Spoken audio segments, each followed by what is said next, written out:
Okay, I'm Richard Danford, president of the Jacksonville Urban League. And we're talking about the 50th anniversary of Consolidation. What are your overall views on consolidation? Well, that's a loaded question, No, not really. but I have some views. Obviously, I was not in Jacksonville at the time of the citizens decided to usher in this new phenomenon, consolidation. But I spent a few years working in city government under Mayor Hazuri. So I'm familiar with some of the inner workings of city government and, of course, of consolidation. And, of course, the last 26 years as president of the Urban League, you know, we've been working to help improve city government in terms of how it relates to the people here in the city. So you've seen it from inside City Hall and from outside. Do you think it has basically been a good thing? I think that it was a marked improvement over what was here back in the late 60s. It was certainly a period of unrest for the country. For me specifically, at that time I was looking at Vietnam and spent all of my time there. But my understanding is that it was something that many cities should have done some years ago, but have not done it. And I've always been amazed at the fact that many other cities are not interested in consolidation. So I guess the right elements were here that prompted those visionaries back in the 60s to see this as an option that would really help Jacksonville springboard into the 21st century. Well, you make a good point. The 60s, it was an interesting decade. And Jacksonville, as well as all around the country, a lot of civil rights Sure. events going on. Most definitely throughout the country, particularly in large cities, the riots. As a matter of fact, 1968, just shortly after consolidation, Martin Luther King, was killed, assassinated on April 4th. I was there in Vietnam. And so I can't imagine, really, the citizens in Jacksonville, on the one hand, dealing with segregation here in the city, dealing with unemployment, underemployment, and as I understand it, people who were in charge of government entities going to jail, doing some bad things. So apparently the stars aligned for this to happen, and we had some great leadership on that team, particularly with Earl Johnson, who I know was very instrumental in helping the Urban League in many of its efforts, its advocacy efforts in ways to improve this city. And Jacksonville, mentioning Earl Johnson, of course, had its own civil rights issues. Oh, very much so. I mean, coming up Axe Handle Saturday, and I grew up in a small town, Waycross, Georgia. So I would visit Jacksonville, and I was amazed at the segregation and of course the separate water fountains. Not being able to eat at Woolsworth. Directly behind Hemming Plaza, certainly where we have the Confederate General. Yeah, so Jacksonville has a very unique history. And well, looking back at it now, as we approach a 50th anniversary, what do you think? How could it have been better? Is there something about the way it was designed that you think maybe should be adjusted even today? Sure, I would imagine that if we had to do it over again, with the caveat that we were going to, in fact, approve consolidation, we probably could have put some things in place to make it even better. So I really view consolidation, even though we're celebrating 50 years, as still work in progress.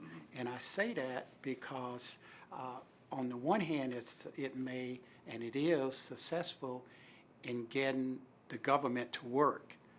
And I believe it does a very good job of that. Conversely, I don't necessarily believe that there has been really an equitable distribution of the resources available in this city to, perhaps many segments of this community, particularly those communities that traditionally have been underserved. But is that a defect in consolidation, or do we have to criticize the people who have held office? Well, I hear that a lot. I hear that consolidation is the best thing since sliced bread, and it may be true. However, what I'm looking for as we move forward the next 50 years, I think this is a great time for us to reflect and to ask ourselves, how can we improve upon consolidation? And if we leave in this celebration, and after the clapping and the hurrahs, and if we don't leave with, one or two suggestions or recommendations as to how we can improve the processes, then shame on us. For example, there's some things that we could do immediately that I believe would perhaps help people who have a negative feeling about consolidation. For example, there's a history here in our city through city government of the inability of the city to provide contractual services, for all its citizens.